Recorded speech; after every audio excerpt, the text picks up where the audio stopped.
আবাস যোজনার ঘর পাইয়ে দেওয়ার নাম করে কাটমানি নেওয়ার অভিযোগ উঠল তৃণমূল গ্রাম পঞ্চায়েত সদস্যের বিরুদ্ধে।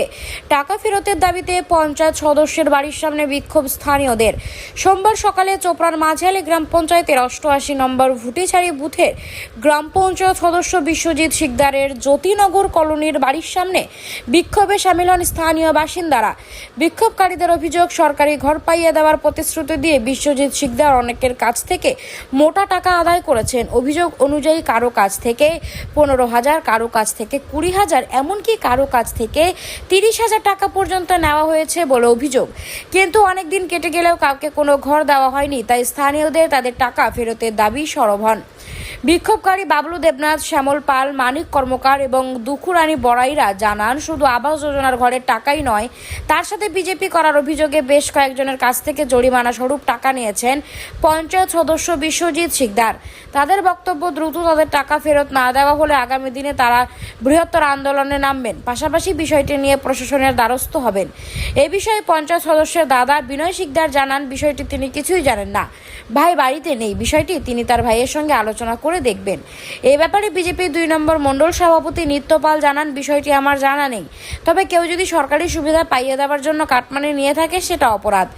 যাদের কাছ থেকে কাটমানি নিয়েছে তারা টাকা আদায়ের দাবিতে বিক্ষোভ দেখাতে পারেন, সেটা তাদের অধিকার, কিন্তু আইন নিজের হাতে তুলে নেওয়া যায় না। তারা প্রশাসনের দ্বারস্থ হতে পারেন, প্রশাসন তাদের ব্যবস্থা নেবে। এছাড়া বিজেপি করার অপরাধে জরিমানা করার ঘটনাটি খুবই নিন্দনীয়। এ বিষয়ে তারা লিখিত অভিযোগ দায়ের করলে সুবিচার পাবে, দল তাদের পাশে থাকবে।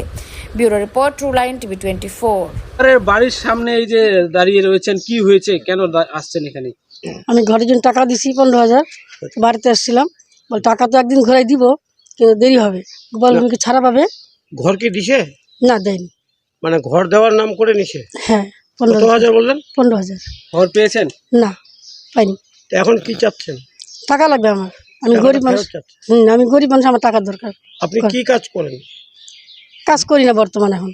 না না, বাগানটা কাজ করেন না, এখন করি না বর্তমানে কাজ। গৃহিণী আপনি? ও আচ্ছা। শরীর ভালো নাই তো। নামটা আমার দুখুরানী বারোই। বাড়ি? বাড়ি জ্যোতিনগর এখানে। এখানে আমাদের ঘরের টাকার জন্য এসেছি। মেম্বার অনেক মানুষের কাছে ঘরের টাকা নিয়েছে, এই জন্য আসা। আপনার কাছ থেকেও কি নিয়েছে? হ্যাঁ, আমার কাছ থেকেও নিয়েছে। কিসের জন্য নিয়েছে? ঘরের নাম করে। কত নিয়েছে? 30,000। তো ঘর পেয়েছেন কি? না। তো ঘরও পেলেন না, টাকা দিয়েছেন, তারপর কি ইনার সাথে যোগাযোগ করেছেন? যোগাযোগ করতে অনেকবার এসেছি। এর আগে আমাদের মহিলারা এসেছিল 2-3 বার, তো ওই কোনো একটা বুঝ দিয়ে ওদেরকে পাঠিয়ে দেয়, তারপরে আর কোনো খোঁজ খবর নেই। এখন কি চাচ্ছেন আপনি? এখন চাচ্ছি আমাদের যে টাকা পয়সা নিয়েছে সবার, সেই টাকাটা ফেরত দেব। আপনি পেশায় কি করেন? আমি বাগানের কর্মী। এই যে বাগানে একজন কাজ করেন, তারপরে 30,000 টাকা দিয়েছেন, এত টাকা দিয়েছেন ঘরের আশায়, এখন তো সেই টাকাও চলে গেছে, তো এখন কি চাচ্ছেন? টাকাটা ফেরত চাচ্ছেন? টাকা ফেরত চাচ্ছি।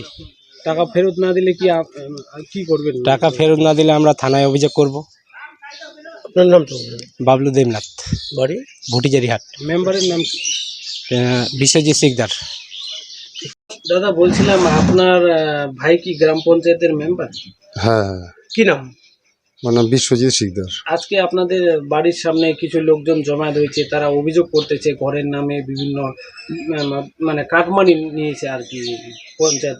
আপনার ভাই আর কি অভিযোগ উঠতেছে, কি বলবেন আপনি?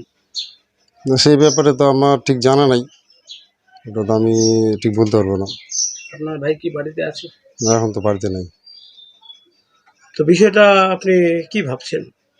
বিষয়টা নিয়ে তাহলে ওদের সঙ্গে কথা বলে আমি জানাবো আপনাদের। মানে আজকে বাড়িতে নেই? আজকে বাড়িতে নেই। আপনার নামটা? আমার নাম বিনয় শিকদার। তা ও কি বিবাহিতা নাকি ইয়ে? বিবাহিত না, মানে বিয়ে করেনি। ও এখনো বিয়ে? তাহলে একই জয়েন্ট পরিবার, জয়েন্ট ফ্যামিলি? জয়েন্ট আছে। ঠিক আছে তাহলে। দেখুন, কার কাছ থেকে কাটমানি নিচ্ছে, কী নিচ্ছে সেটা তো আমাদের জানাই নেই। যদি কেউ কাটমানি নিয়ে থাকে, কারো বাড়িতে গিয়ে ধর্ণা করে, সেটা তাদের অধিকার আছে। কিন্তু আমি প্রত্যেককে বলবো, আইন নিজের হাতে তুলে নেবেন না, কারো বাড়িতে আক্রমণ করবেন না, আপনার প্রশাসনের দ্বারস্থ হন, প্রশাসন ব্যবস্থা করবেন। আপনারা এই বিষয়ে কি প্রশাসনের কাছে দ্বারস্থ হওয়ার বার্তা দিবেন তাদের? আমরা বলবো, আইন নিজের হাতে তুলবেন না, এখানে আইনের শাসন চলবে, শাসকের আইন চলবে না। কেউ যদি অন্যায় করে থাকে, অন্যায়ের বিরুদ্ধে আপনারা রুখে দাঁড়ান এবং প্রশাসনের দ্বারস্থ হন, প্রশাসনের লিখিত অভিযোগ জানান, প্রশাসন তার ব্যবস্থা করবে, নাহলে আমরাও করে দিতে পারি। এই যে বিজেপি করেছে তার অপরাধে মানে ডার দিয়ে হয়েছে, কাটমানি দিতে হয়েছে, কি বলবেন এই বিষয়টা? কেউ বিজেপি করছে তার অপরাধে যদি কাউকে কাটমানি দিতে হয়, আমাদের তো কেউ এখন লিখিতভাবে জানায়নি, যদি জানায় আমরা বিষয়টা খতিয়ে দেবো। ঠিক আছে।